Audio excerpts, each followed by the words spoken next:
Ucansi.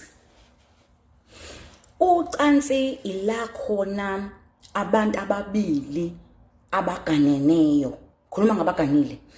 Abantu ababili abaganeneyo behlangana khona ukwazana ngokomoya nangomphefumulo. Usuku nosuku noma ake ngithi ngalesi sikhathi behlangene.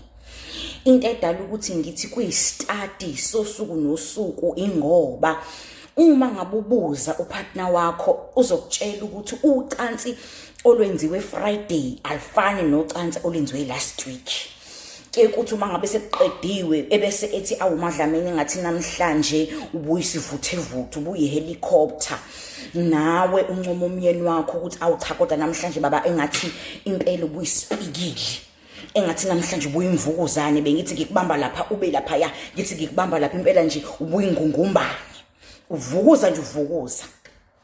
So ke ucansi ke into yabantu ababili abazanayo ingakho uNkulunkulu siyala ukuthi akube into abaganeneyo ngoba kumele ukuthi afterwards kube khona ukuzala kube khona ubumnandi kube khona lokukwazana naloyo umuntu osuke uzohlala naye. Nansi inkinga uyabona uma ngabe emshadweni kuke kwaphela ucansi, that is the first sign yokudinga kwesikebhe. Sambeni bafowethu sambeni sibheke phansi ke manje. The first sign yokuqeduka komshado, it's not communication, it's not ama finances, it's not bani. Uqala ukuzwa lo muntu onaye emshadeni ukuthi wangixebuka. Wangixebuka uNkunzimalanga wangixebuka. Kuthi noma nifikelwe yikhathi zokulwenza uzwe ukuthi akuhlangani uthi uyafenda uye phezulu afende ashene phansi uthi ufende eceleni ashaye eceleni uthi uyakupuka kwehle ubone ukuthi sekuyaphambana because sekungene uSathane in between ucansi. Akuvele kufikelwa sekuthiwa sekudeliver ama divorce papers iqala lapha ocansini because ucansi it is a study of a person osukushade naye udownload izinto ama genes akhe ikubo icharacter nemimoya yakhe ocansini ila khona othola zonke lezi zinto lezi. So now ithi ke into be careful uma ngabe umshado wakho kuphela ucansi because lithi iBhayibheli kwabalifundayo no bhala kahle lithi iBhayibheli lapha kwase Corinth chapter 7 if I'm not mistaken ukube bekuya ngami benohlala enkosini kodwa ngenxa yenyama gananani okusho ukuthi purpose yokuganana ipurpose yokuganana ilo liyacansi. Manje uma ngabe uyigeje lapha ya ocansini okusho ukuthi kunenkinga ingakho kubalekile ukuthi ngoba kwenye inkathi uyayuthola ukuthi uma ngabe usungasalifuna ucansi njengendoda noma njengomuntu wesilisa kupartner wakho kuba nalokho ukuthi uselitholaphi because lento usuyijwayele sekwe you are used to this thing. So usuthola lapho mangabe ungasala ekhaya kakhulukazi emadodeni ngoba bona baqala ngokubona wabona ithanga uyaqhanyelwa wabona ubuso uyaqhanyelwa khona kumanje bangikhuluma nje bazoqhanyela ukuthi nje babona mina ubuhle kodwa ugani nomfazi because inature yakhe injalo. So uthola lapho mangabe ungasalithola kumfazi wakho ucansi. So kuyadinga ukuthi ukulwele engane yakithi ukulwele mfana kithi uma ngabe umfazi wakho ekuncisha ucansi because isikebhe ngendleka sigenqe ucansi nje it's very essential. Masisi essential into esuka ibalekile uyabona ucansi emshadweni lucishe lifana njengama vital signs. Uyabona yikho ipatient ongayinesa ama vital signs yonto yokuqala umuntu mangabewa into alpha ake ngisho njalo alpha no omega yabona isiqalo alpha into nje isiqalo uyayibona.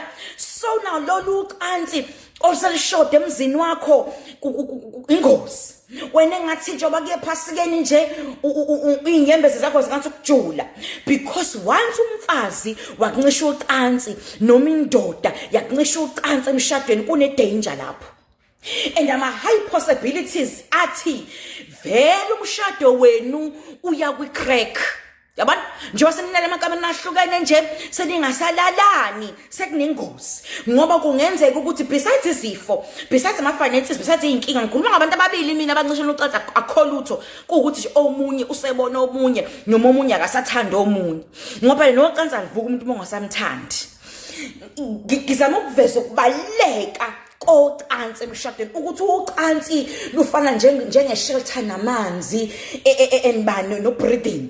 Ucansi lufana ne-oxygen emshadweni. Uyabona ucansi guys lufana ne-shelter. Uma ungena-shelter ubhubha lokho. Uma ngabe ungathola amanzi umzimba uyakhala. Ucansi nje emshadweni is very important ukuthi nje makulalane ngoba this is the study of two people binded by God okumele ukuthi basenze ukuze bazalane bakwanda umndeni ukuthi basenze ukuze kujatshule ucansi brings joy in the marriage. Ucansi brings ideas. Uyabona indoda elalisa ucansi indoda nje enonkosikazi ongayirestrict ocansini ngisho lapha eboardroom letha ama ideas. Uma ngabe kuyiphoyisa ama cases uyawashaya isigebengu silahla phansi ingqondo kufe okuyipara. Uma ngabe kumfundisa intshumayelo iyaqhuma lapho uma kuudokotela ubodokotela osweet omnandi indoda enomfazi ongancisha ucansi uma kuunkosikazi othola kahle onetshebula kahle ocansini unkosikazi ohleze happy aglowe yabona aglow unkosikazi aglowe ubona ukuthi no lo nkosikazi lona uyanika ucansi akushodi. Yabona kuba unkosikazi ozoba nokuthula man mayipheka amestopini ahlabelele mayipheka ena nje ahlabelele ashingoma encane you understand because unikwa kahle ucansi. Yabona kuba unkosikazi ongenamsi ucansi nje in a marriage lugrease izinto akube khona la khona iclash ozothi uyayifaka ukuthi luyagrisa luhlanganisa izinto ezihluke sometimes ngisho manqabe nenza ucansi yilo lunibhayindayo because luyinto efakiwe emshadweni okumele ukuthi kube yona esiqalo more than anything. So uma ngabe sekuphela ucansi emshadweni wakho ngizosho njalo ukuthi engathi bungakhuleka uqinise epasikeni usathana uyakunyonyobela emshadweni wakho because that is the first crack ucansi ubokwazi ukuthi ziyakhala. Yabona nje bangasalala emabhedroom ahlangene seziyakhala. So engathi ubunganyusa amasokisi uthole isizathu salento sokuthi yini kanti ngoba ucansi lubalulekile. Ucansi lona olwenza umshado bemnandi. Ucansi lona oqaqa izinto. Ucansi yilo oluzokwenza ukuthi nomshado ulastelonga ngoba vele inhloso yokushada ukuthi entertainwe inyama kube mnandi kucanswe nje emshadweni kucanswe njena isekuqa kwaphela ucansi. Oh